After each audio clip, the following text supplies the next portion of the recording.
الحمد لله رب العالمين والصلاة والسلام على من بعثه الله بشيرا ونذيرا وداعيا إلى الله بإذنه وسراجا منيرا. برادران اسلام، سیرت النبی صلی اللہ علیہ وسلم کے انقلابی پہلو کے موضوع پر آج کے جلسے میں لفظ کشائی کی جسارت کر رہا ہوں. امام المرسلین، خاتم النبیین، شفیع المذنبین، رحمت للعالمین صلی اللہ علیہ وسلم کی حیات طیبہ اور سیرت مبارکہ کا کون سا گوشہ انقلابی نہیں. دنیا کے بڑے سے بڑے سیرت نگاروں نے جب رسول عربی صلی اللہ علیہ وسلم کے کسی گوشے زندگی پر کلام کرنے کے لیے قرطاس و قلم اٹھایا، اور دنیا کے بڑے سے بڑے سیرت نگاروں نے جب رسول عربی صلی اللہ علیہ وسلم کو بیان کرنے کے لیے الفاظ و معانی کا سہارا لیا، تو آخر میں کہنے پر مجبور ہو گیا: لا يمكن الثناء كما كان حقه، لا يمكن الثناء كما كان حقه بعد الصلاة ضرب یہ قصہ مختصر. برادران اسلام، اسی لیے ہمارا شما کے لیے کیوں کر ممکن ہے کہ ہم کسی ایک گوشے کو انقلابی کہیں اور اس کو بیان کریں.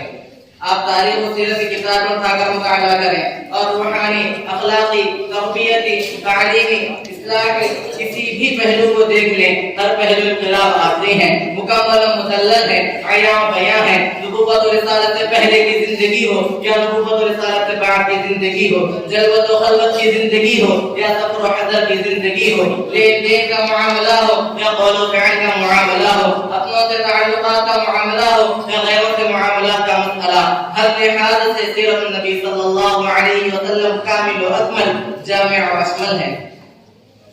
برادران اسلام، دنیا میں بڑے سے بڑے لیڈر پیدا ہوئے، نامور حکمراں پیدا ہوئے، بے مثال قائدین نے جنم لیا.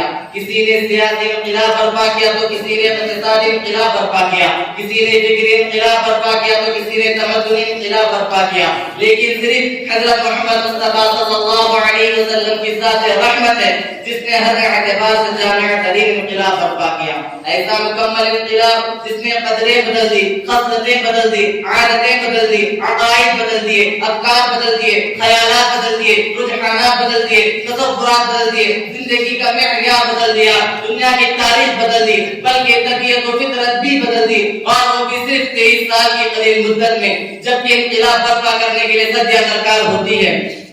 مگر انقلاب محمدی ربانی انقلاب تھا، آسمانی انقلاب تھا، قرآنی انقلاب تھا، ایمانی انقلاب تھا، جو اپنی وسعت و تاثیر میں بے مثال، جو اپنی طاقت و وسعت میں بے نظیر. برادران اسلام، آپ ذرا اس ماحول اور اس معاشرے کا جائزہ لیجیے جہاں پر اللہ رب العزت نے اپنے سب سے محبوب و مقبول، حامد و محمود، صالح و مصدوق صلی اللہ علیہ وسلم کو سراط منیر، بشیر و نذیر بنا کر مبعوث فرمایا تھا. کیسے بگڑے ہوئے انسانی افراد کا معاشرہ تھا، شراب نوشی عام تھی، قتل و غارت گری کا مزاج تھا، قمار بازی کا دورہ تھا، وحشت و بربریت کا ماحول تھا، فسق و فجور کی فضا تھی، ظلم و استبداد کا رواج تھا، اخلاقی و روحانی گراوٹ انتہا کو پہنچی ہوئی تھی.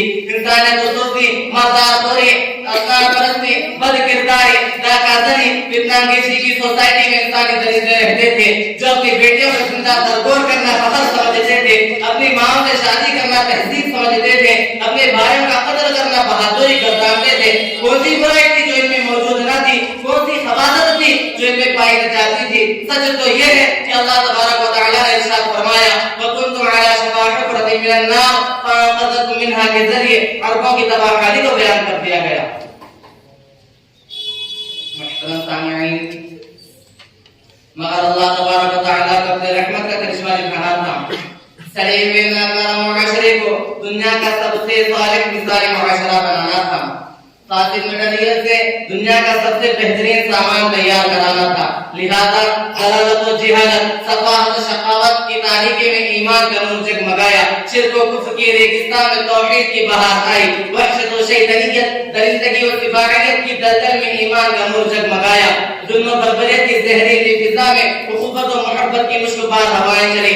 عدل انصاف کا پیغام گونجا. خود غرضی و رس پرستی کے ماحول میں خدا شناسی و حق پرستی کا اعلان سنائی دیا. کیا، یعنی رسول اللہ صلی اللہ علیہ وسلم کی بعثت کے ذریعے ایک نئے انقلاب کا نقارہ بجا دیا گیا، جس کی وجہ سے حیوان باطل میں لرزہ پیدا ہو گیا۔ مدتوں سے سوئی ہوئی انسان نے اپنی زندگی کی ایک نئی کروٹ لی، ذلت اور رسوائی کی چادر میں لپٹی ہوئی چادر میں سر نکالا، انسانیت کی سوکھی ہوئی کھیتی پر رحمت کی بارش نازل ہوئی، اور وادی بقیع کے سرناٹے میں قلوب اللہ سے لبریز تک خصوص میں ڈوبی ہوئی ایک آواز بلند ہوئی، یا ایھا الناس قولوا لا الہ الا اللہ تفلحوا۔ یہ صدائے انقلاب کی ندائے توحید تھی، یہ صدائے انقلاب کی ندائے توحید تھی۔ وہ بجلی کا کڑکا تھا، اس صوت ہادی عرب کی زمین جس نے ساری ہلا دی۔ برادران اسلام، یہ اعلان حق جو اللہ کے آخری نبی حضرت محمد مصطفیٰ صلی اللہ علیہ وسلم نے کیا تھا، ایک نئے دور کا آغاز تھا، ایک نئی تاریخ کی ابتدا تھی، ایک نئے عہد کی بنیاد رکھی جا رہی تھی، ایک نئے تہذیب کی شروعات تھی۔ ضلالت و جہالت اور کفر و ظلمت کے اندھیرے میں ایمان اور توحید کا ایک نیا سورج طلوع ہو رہا تھا۔ مردہ انسانیت کو حیات نو عطا ہونے والی تھی، حق و باطل کی کشمکش کی ایک نئی کہانی مرتب ہونے والی تھی۔ برادران اسلام، تفصیل میں جانے کا موقع نہیں اور نہ ہی اس کی ضرورت ہے، اس لیے کہ سیرت النبی صلی اللہ علیہ وسلم کے عنوان پر بے شمار کتابیں ہیں۔ سیرت النبی صلی اللہ علیہ وسلم کا ہر پہلو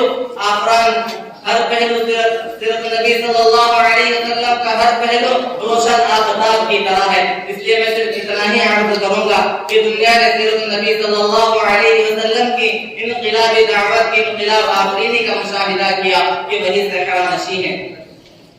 شکر سوار لٹیرے جو تہذیب و تمدن سے نہ بلد تھے، اخلاق و محبت و مساوات کے جذبے سے عاری تھے، اخلاقی و روحانی گراوٹ انتہا کو پہنچی ہوئی تھی، پیار و محبت کے احساس سے ناواقف تھے، جب نئی توحید سے سرشار ہو کر دربار رسالت صلی اللہ علیہ وسلم کے حاضر باش بن گئے، لا تو کے سامنے سر جھکانے کی بجائے خدا واحد کے آگے سر پر سجود ہو گئے، تو اللہ تبارک و تعالیٰ نے ان کو نجوم ہدایت بنا دیا، صلاح و تقوی کا پیکر بنا دیا، اتحاد اتفاق کا پیکر بنا دیا، انسان کامل بنا دیا، ان کی زندگی کا رخ بدل دیا، سوچنے کا انداز بدل دیا، اسلام نے ان کی شخصیت بدل دی، سیرت النبی صلی اللہ علیہ وسلم کی تربیت نے ان کی فطرت و طبیعت بدل دی، خونخوار انسانیت کے پاسباں بن گئے، بددیانت امانتدار بن گئے، شکر سوار قوموں کے لیڈر بن گئے۔ اس لیے کہ سیرت النبی صلی اللہ علیہ وسلم نے ان کی زندگی میں انقلاب پیدا کر دیا تھا، ایسا انقلاب جس کی وجہ سے ہر فرد نے انقلاب آفرین پیدا ہو گیا۔ ایک فرد نے تمام نسلوں کی اصلاح کر دی، ایک صحابی رسول نے پورے معاشرہ کی اصلاح کر دی۔ اسی لیے میں کہنا چاہتا ہوں، میں نہیں جانتا اور اپنی تقریر ختم کرتا ہوں۔ الحمدللہ۔